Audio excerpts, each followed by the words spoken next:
flip over to the other side of the country now and catch up with Finance Minister Matthias Cormann. Thanks for joining us, Matthias. First up, the Queensland state budget. You must find this a bit of a worry when you're dealing with the national economy and your prescription has been to lower taxes, including on business.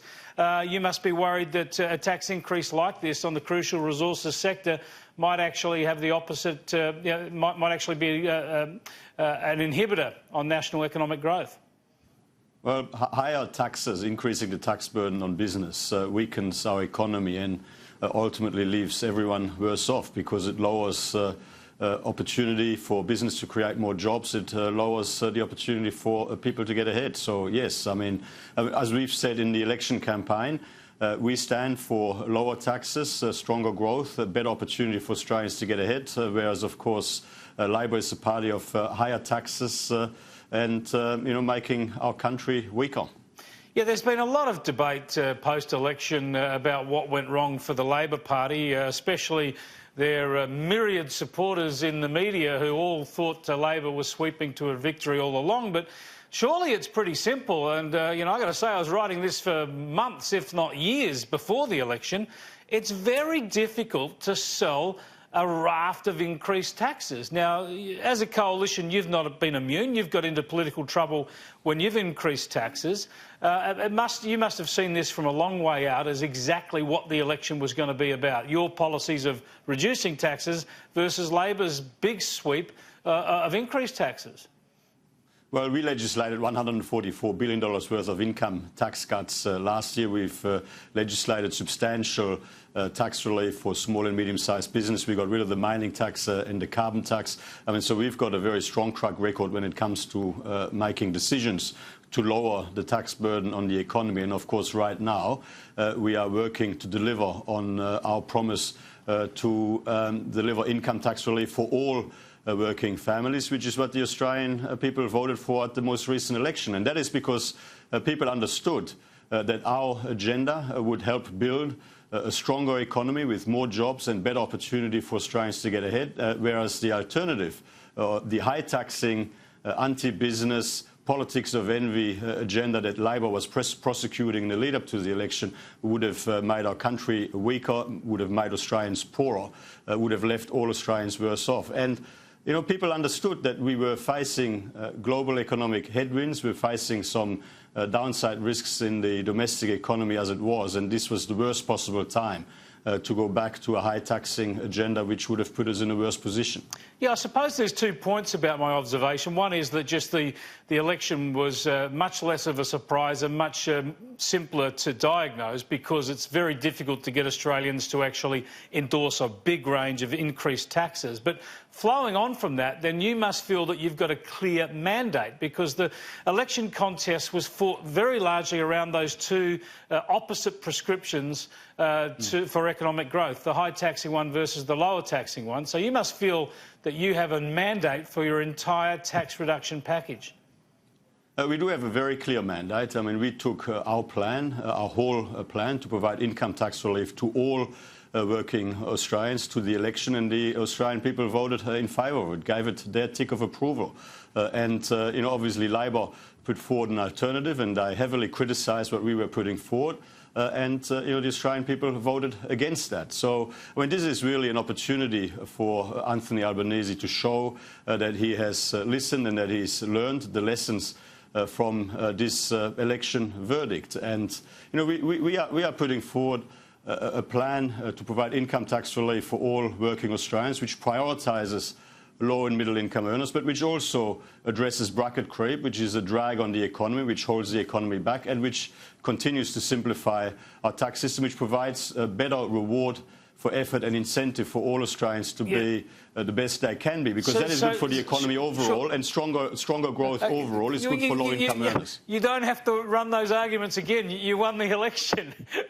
We heard those arguments and voters responded. The point, though, is if you had such a clear mandate, why are we starting to hear discussion about horse trading with the crossbenchers on this issue or that issue? Pauline Hanson wants action on power prices or water storage. Rex Patrick and Centre Alliance want action for pensioners. You have a clear mandate. Shouldn't you be insisting that the Senate approves it? How far are you prepared to go to enforce that package you have? Well, firstly, you know, obviously what individual senators say and advocate for is a matter for them. You know, that is, of course, the way our system operates.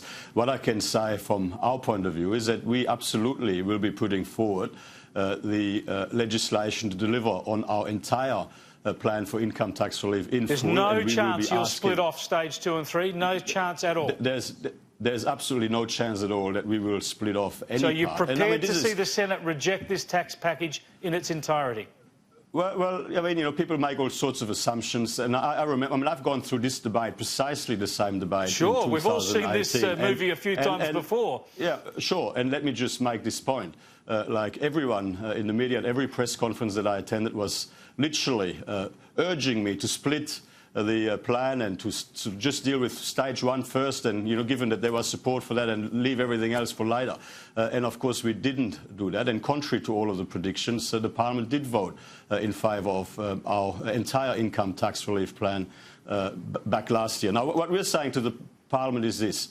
You know, of course we should, I mean, we are phasing in income tax relief for all working Australians in a way that is fiscally responsible, that is affordable within the budget. I mean, I heard Anthony Albanese on your show the other day say, well, why should we be you know, making judgments now about 24, 25? Well, the reason we have phased in the income tax relief is because we made a deliberate decision to prioritise low and middle income earners in the first instance, but we did want to provide income tax relief to all working Australians, and we did say at the election that we would legislate the whole plan in full, in one go, and that is because we are phasing it in over the medium-term period, because we want to ensure that we can provide income tax relief while we're boosting funding for hospitals and schools and infrastructure, as well as keeping the budget in surplus all the way through.